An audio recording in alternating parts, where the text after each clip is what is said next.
शाश्वत है ये पलायन। जब भी किसी को उन्नति करनी है तो गांव छूट के जब शहर की ओर आता है, कृष्ण बनने के लिए ये तय जानो कि गोकुल से मथुरा जाना ही पड़ता है।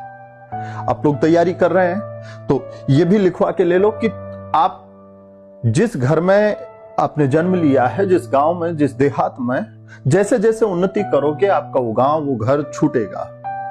अब आप कहोगे कि गुरुजी हमने तो इतने बड़े सपने अभी पाल ही नहीं रखे, हम तो चाहते हैं कि टीचर बन जाए, गांव के पास में कहीं पोस्टिंग हो जाए और एक ढंग की भैंस रखेंगे, घर का धीणा होगा, खाएंगे, नीम के नीचे सोएंगे, आराम से गर्मी की छुट्टियां गांव में बिताएंगे। मगर ये आप अभी सोच सकते हैं, जब दाम्पत्य जीवन आएगा, जब गारहस्थ धर्म में आओगे और बच्चा 3-3.5 साल का हो जाएगा तो आपके सामने एक सवाल आएगा, यार इसे कहां पढ़ाऊं? अब गांव के स्कूल में तो क्या पढ़ाऊं, सोहबत अच्छी नहीं है, ये क्या सीखेगा? तो फिर आप एक नीति बनाते हैं कि एक ऐसी जगह पे चलते हैं जो गांव से भी दूर ना हो, स्कूल से भी दूर ना हो, और आप अपने गांव के पास के किसी कस्बे में जाके फिलहाल किराए से रहोगे। वहां से बच्चे का स्कूल में एडमिशन करा दिया है, स्कूल जाते हो, वापस आ जाते हो।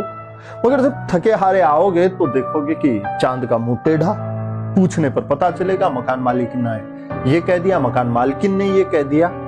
तब आप सर्च पे लगोगे कि यार एक छोटा मोटा प्लॉट ले लेते हैं। प्लॉट ले लिया, खुद का मकान बना लिया।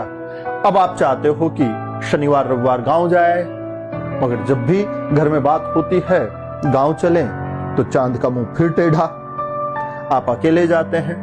अब एक ही तो दिन मिलता है, धीरे धीरे धीरे वो शनिवार रविवार जाना छूट जाएगा। मन में एक उपाय आएगा कि चलो मम्मी पापा को यहां ले आते हैं। मम्मी पापा को ले आए, मकान में अच्छा खासा एसी लगा दिया और आप कहते हो मम्मी पापा मौज करो।